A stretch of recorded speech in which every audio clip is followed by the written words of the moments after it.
चला मंडळी, लग्नानंतर होईलच प्रेमच्या भागाला सुरुवात करूया. पार्थ झोपलेला असतो, त्याला मध्येच जाग येते. तिथे काव्याला बघतो तर काव्या काही नसते. पडद्याच्या आड उभं राहून काव्या बर्फ खात असते. तिला बर्फ खाण्याचे डोहाळे लागतात ना. पार्थ हळूच जातो. काव्या, काय खाताय तुम्ही? काव्या पटकन बर्फाची वाटी लपवते. आधी तर इशारेच करत असते, कारण तिच्या तोंडामध्ये बर्फ असतो, तिला काही बोलता पण येत नाही. काव्या, दाखवा मला, काय खाताय तुम्ही? काय लपवताय बघू बरं. नंतर सांगते, अहो देशमुख, काही नाही माझ्याकडे.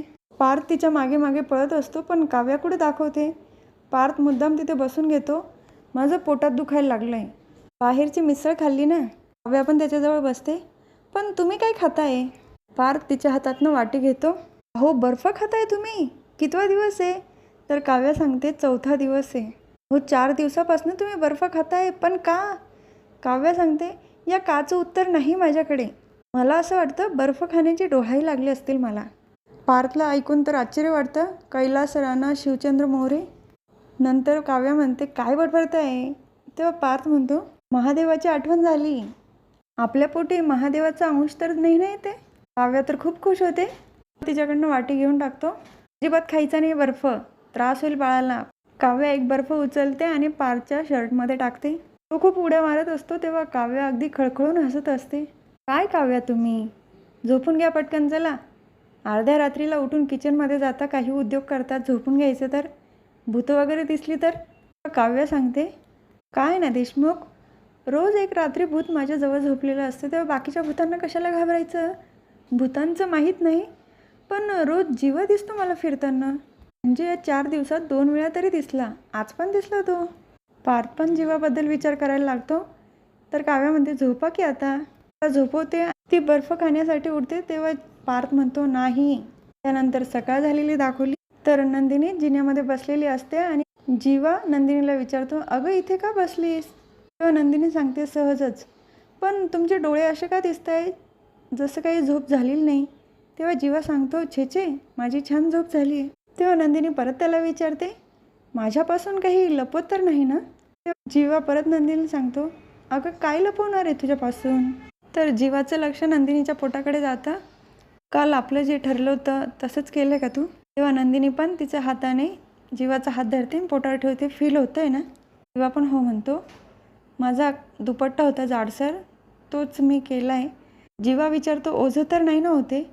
नंदिनी सांगते, याचं काही ओझं नाही हो, पण त्याच्या मागे जे आहे त्याचं ओझं सहन नाही होते आता.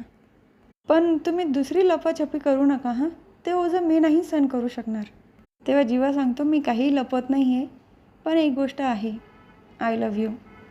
मी जिमला जाऊन येतो, त्यानंतर आपण बोलूया. जीवा तिथून निघून जातो. पण नंदिनीच्या मनात येतं की मी समोरून विचारलं तरीसुद्धा जीवा तुम्ही सांगितलं नाही. पण आजची रात्र संपेपर्यंत माझ्या सगळ्या प्रश्नांची उत्तरं मी मिळवेलच. किचनमध्ये येते नंदिनी. तिच्या आधी मानिनी काकू आलेल्या असतात आणि त्यांनी हेडफोन लावून छान गाणे ऐकत असतात आणि डान्सही करतात. तेवढंच त्यांचं लक्ष नंदिनीकडे जातं. त्या तर खूप लाजतात, पण नंदिनीला खूप आवडतं. छान वाटलं आहे तुम्हाला डान्स करताना बघून. तुम्ही डान्स क्लास का नाही जॉईन करत? तर मानिनी काकूही म्हणतात, अगं किती गोड आहेस तू. यापूर्वी मला कोणीच असं बोललं नाही. कसं आहे ना, विक्रम त्यांच्या कामात असायचे आणि वसुताई पण तेव्हा ऑफिस गाजवायच्या.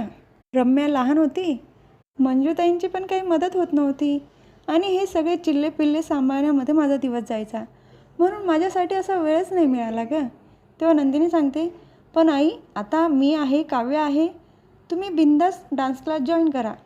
मी सांभाळेल ना. काव्य तर अभ्यासात असते बिझी, पण मी अगदी सगळं सांभाळून घेईल. तेव्हा मानिनी काकू विचारतात, तू विसरते का? 7 महिन्यानंतर तुझ्या हातामध्ये बाळ असणार आहे. नंदिनी विचारात राहते, खरंच?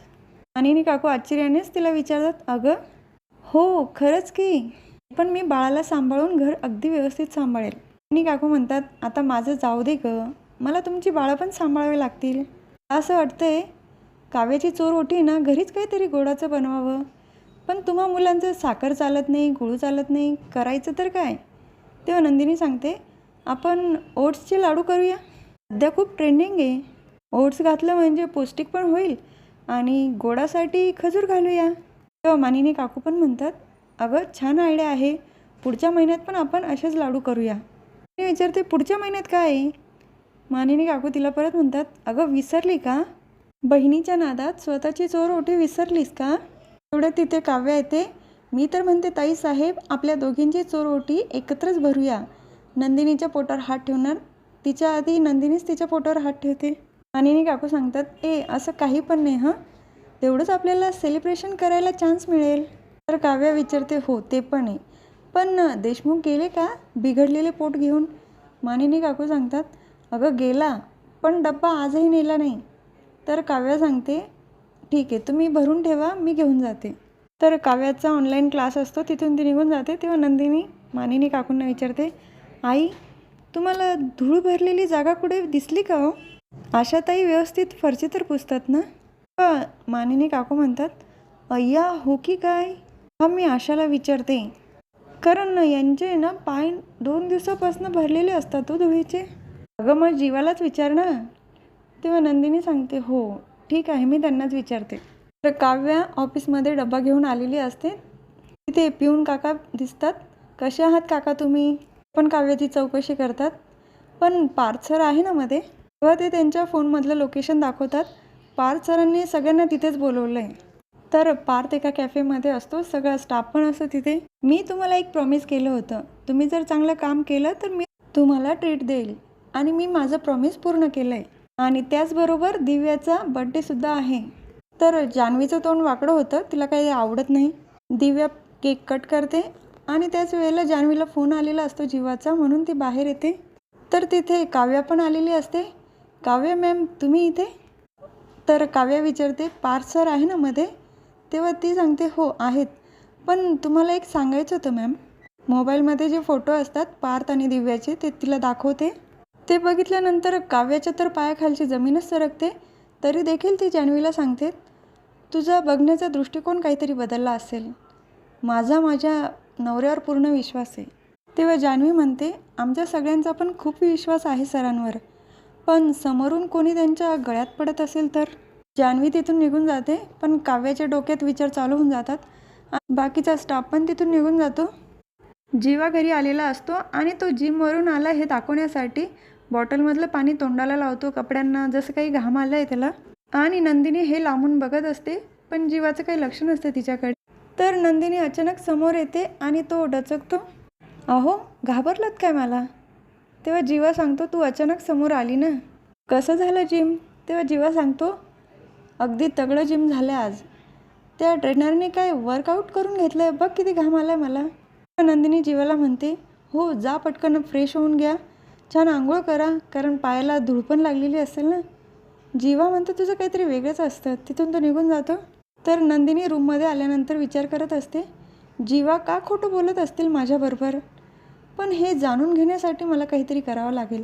तिच्याकडे घुंगरं असतात, ती दरवाजाला बांधते. आज तर मी शोधूनच राहणार, तुम्ही नक्की कुठे जातात. त्याच वेळेला तिथे मिथुन काका येतात. अगं नंदिनी, मंदिरात गेलो होतो, म्हटलं सर्वात आधी प्रसाद तुला द्यावा. नंदिनी विचारते, मिथुन काका तुम्हाला अजून काही बोलायचं आहे का? तर मिथुन काका सांगतात, हो नंदिनी, तुझं आणि जीवाचं काही बिनसलं तर नाही ना? तेव्हा नंदिनी म्हणते, नाही आमचं व्यवस्थित आहे. तेव्हा मिथुन काका परत म्हणतात, मी आपल्या नेहमीच्या मेडिकलजवळ गेलो होतो आणि तिथेच वरती डान्स क्लास आहे. जीवा जिमची बॅग घेऊन तिथे बाहेर उभा होता ग, डोळ्यामध्ये पाणी आलेलं. आणि मी त्याला विचारलं की इथे काय करतोय आणि डोळ्यामध्ये पाणी का? त्याने वडापाव खाल्ल्याचं सांगितलं. जिमला गेल्यानंतर कोणी वडापाव खाणार का? मिरची खाल्ली म्हणून डोळ्यात पाणी आलं. तेव्हा नंदिनी सांगते, हो काका मी त्यांच्याशी बोलते, तुम्ही जास्त टेन्शन घेऊ नका. तर मिथुन काकाही तिथून निघून जातात.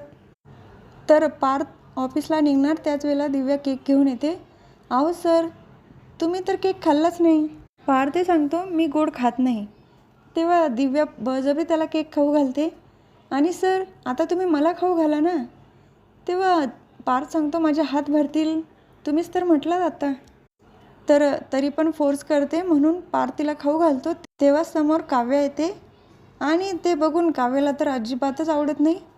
ती लगेच टाळ्या वाजवत दोघांजवळ येते. छान मस्त मज्जा चालली हो ना? पार्थ विचारतो, तुम्ही इथे? तेव्हा काव्या सांगते, जिथे तुम्ही तिथे मी. सगळ्या स्टाफला घेऊन मी इथे लंचसाठी आलो होतो. काव्या म्हणते, पण बाकी कोणी दिसत नाही. अच्छा, तुमच्या दोघांचं काही वेगळं सेलिब्रेशन चालू होतं का? तर दिव्या सांगते, अहो मॅम, तुम्ही जे समजताय तसं काही नाही आहे. माझा आज बर्थडे होता. हे घ्या ना, केक खा. तुम्ही भरवता का मला? तर काव्या तिला थांबवते. तुम्ही मला बर्थडे विश पण नाही करणार? काव्या तिला बर्थडे विश करते. मी तुझ्याशी नाही बोलत आहे. पार्थ, आपण घरी जाऊन डब्बा खाऊया. हा भाग इथे संपतो. पुढील भागात बघायला मिळतं की काव्या खूप रागावलेली असते आणि पार्थ तिच्यासाठी बर्फ घेऊन येतो. अहो काव्या, बर्फ वितळायला लागला आहे, पण तुमचा राग काही वितळत नाही. तो बर्फ घेते आणि पार्थच्या डोक्यावर देते ओतून. तर जीवा 2 वाजता उठतो रात्रीचा आणि घराबाहेर जातो. ते घुंगरू बांधलेले असतात म्हणून नंदिनीला पण जाग येते. तीही त्याच्या मागे जाते. तर अडगळीच्या रूममध्ये जाऊन त्या पाळण्यामध्ये बाहुली ठेवतो आणि अंगाई म्हणत असतो, निमोणीच्या झाडामागे चंद्र झोपला ग बाई. आणि झोका देत असताना नंदिनी त्याला बघते. तिला तर खूप वाईट वाटतं. आता उद्याच्या भागात बघायला मिळेल नक्की काय होतं ते. उद्या पुन्हा भेटूया पुढच्या भागात. तोपर्यंत माझ्या व्हिडिओला लाईक, शेअर, सबस्क्राईब करा प्रेक्षकांनो प्लीज. धन्यवाद.